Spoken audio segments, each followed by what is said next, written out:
एक लड़का थाने के फर्श पर बैठा है, उसकी एक आंखों पर पट्टी बंधी हुई है, बगल में उसकी मां खड़ी है, हाथ में एक फाइल है, सामने भारत देश का नेता प्रतिपक्ष राहुल गांधी जी खड़े हैं। सोचिए, आपकी आंखों में छर्रा लगा है, डॉक्टर्स कह रहे हैं रोशनी जा सकती है, आप थाने जाते हैं कि मेरी शिकायत लिख लो और जवाब मिलता है नहीं लिख सकते। ये कहानी किसी फिल्म की नहीं है, ये 21 अगस्त की दोपहर दिल्ली के सांसद मार्ग थाने की है। नमस्कार, मैं हूं आदेश वर्मा, आप देख रहे हैं पॉलिटिकल सच्चाई। तो हुआ क्या था, सुनिए बिल्कुल सीधे शब्दों में।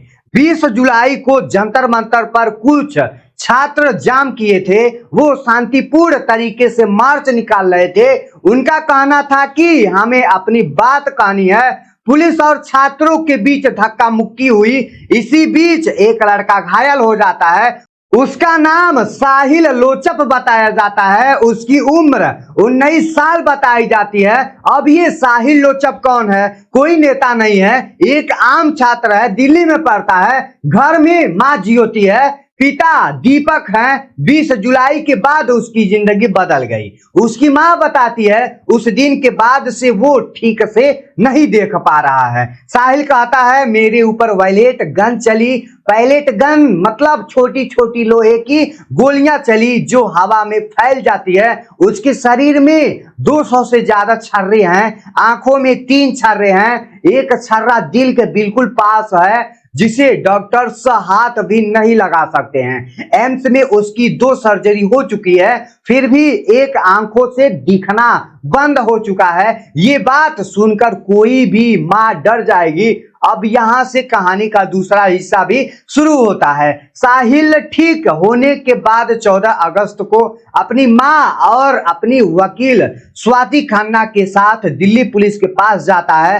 हाथों में लिखी 7 पन्ने की शिकायत लेकर के जाता है। कहता है मेरे साथ जो हुआ उसकी एफआईआर लिखिए। पुलिस शिकायत ले लेती है, पर साहिल कहता है मुझे कोई पर्ची नहीं दी गई, कोई आईओ का मतलब नहीं दिया गया नंबर। यानी उसका मतलब ये होता है जो ऑफिसर इस केस को देखता है वो 17 अगस्त को साहिल फिर इस पे ईमेल करता है, फिर फोन करता रहता है, फिर भी कोई जवाब उस पर नहीं आता है। लेकिन रुकिए, अब यहाँ कहानी बदलती है। 18 अगस्त को सुप्रीम कोर्ट इस पूरे मामले को देखता है। कोर्ट कहता है 20 जुलाई को जंतर मंतर पर जो हुआ उसकी जांच होनी चाहिए। पुलिस ने ज्यादा ताकत तो नहीं दिखाई, पैलेट गन, लाठी, आंसू गैस का इस्तेमाल कैसे हुआ।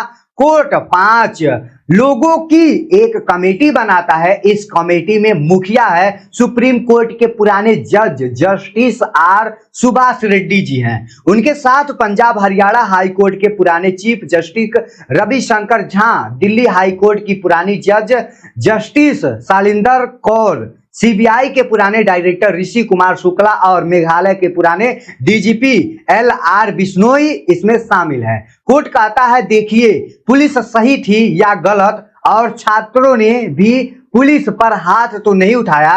अब सबसे बड़ा सवाल आता है, अगर सुप्रीम कोर्ट तक ने कहा कि जांच करो तो एफआईआर लिखने में देरी क्यों हो रही है।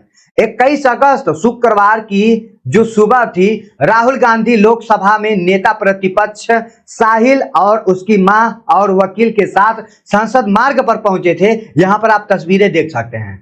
साथ ही उनकी जो बहन है प्रियंका गांधी वांड्रा से भी वो आती हैं। राहुल गांधी का कहना साफ है कि ये लड़का घायल हो चुका है, इसके शरीर में छर्रे हैं, आप एफआईआर लिखिए, हम चले जाएंगे। अंदर क्या होता है राहुल बताते हैं कि उन्हें कहा गया डीजीपी ऑफिस जाओ आप, फिर कहा गया सीपी ऑफिस जाओ आप। थाने के अंदर से आवाज आई, ऊपर से ऑर्डर है कि हम एफआईआर नहीं लिख सकते।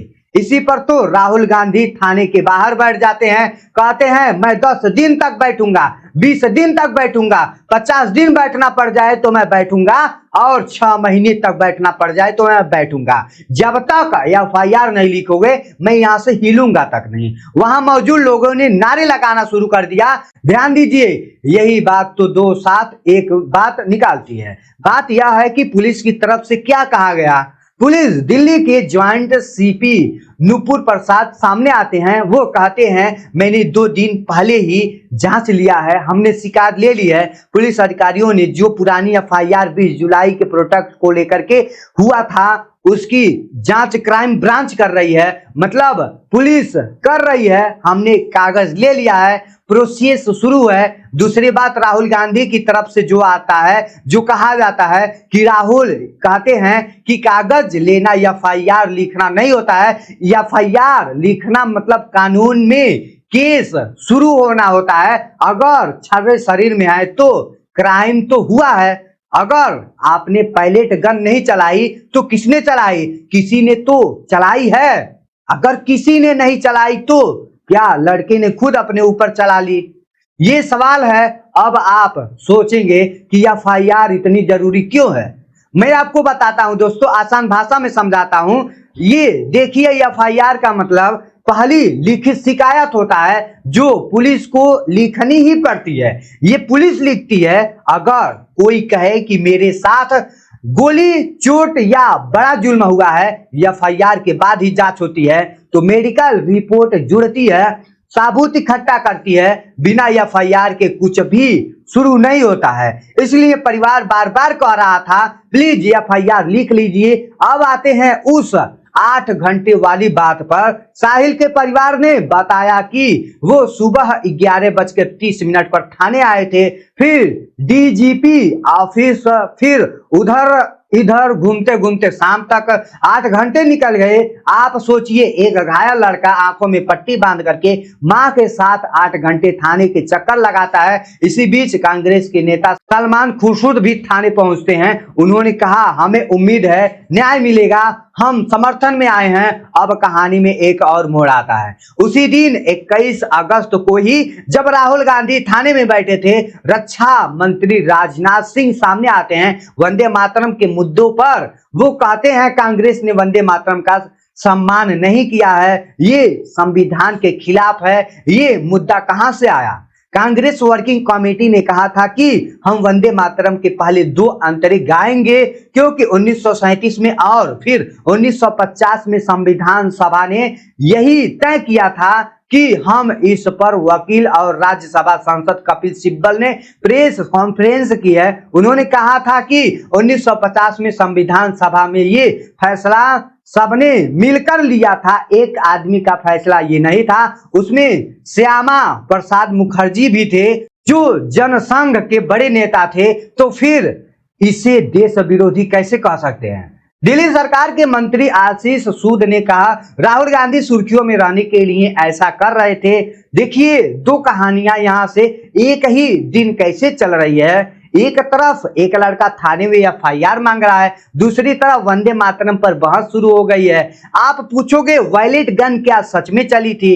यहीं पर दोनों तरफ की बातें सुनना जरूरी है। साहिल और राहुल कह रहे हैं छर्रे शरीर में है, एम्स की रिपोर्ट में लिखा है 200 से ज्यादा छर्रे हैं, आंख में 3, ये सबूत हैं। और पुलिस ने पहले कहा था हमें पायलट गन नहीं चलाई है। तो सवाल बनता है, अगर पुलिस ने नहीं चलाई तो किसने चलाई? रैपिड एक्शन फोर्स के तहत क्या सच है, ये जांच से पता चलेगा। इसलिए सुप्रीम कोर्ट की कमेटी बनी है।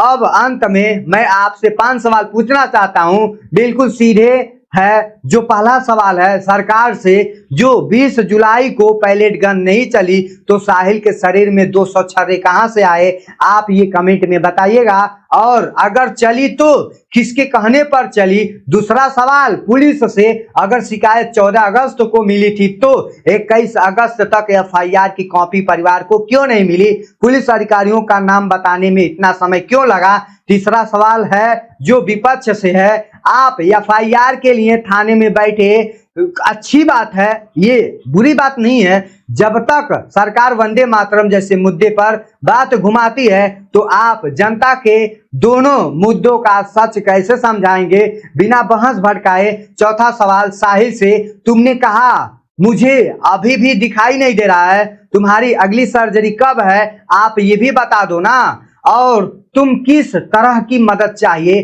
और आखिरी सवाल आपसे, जो ये मेरा वीडियो आप लोग देखते हैं, सोचिए अगर आपके जो देश अपने ही बच्चे पर पैलेट चलाने लगे तो किसके बच्चे घायल होंगे और किसके बच्चे घायल नहीं होंगे।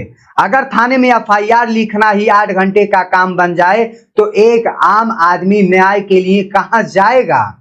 राहुल गांधी, प्रियंका गांधी, साहिल, उसकी मां ज्योति, वकील श्रावती, पुलिस की ज्वाइंट सीपी नूरुल प्रसाद, रक्षा मंत्री और कपिल सिब्बल, आशीष सूद, सलमान खुर्जुर्द, सबने अपनी बात कह दी है। अब बारी जांच की है। एफआईआर होगी तो कागज पर केस शुरू होगा, जांच होगी तो पता चलेगा किसने पैलेट गन चलाई थी। सुप्रीम कोर्ट की कमेटी में जो रिपोर्ट आएगी तो पता चलेगा आगे ऐसी गन कहां से चली या नहीं चली। तब तक थाने के बाहर बैठा एक लड़का आस लगाया है, आंखों पर पट्टी बांधा है, एफआईआर के लिए दर दर भटक रहा है। तो आप इस तरीके का जो सरकार है, जो एफआईआर लिखने में कतराती है, डरती है, तो आप क्या कहना चाहते हैं कमेंट सेक्शन में बताइएगा।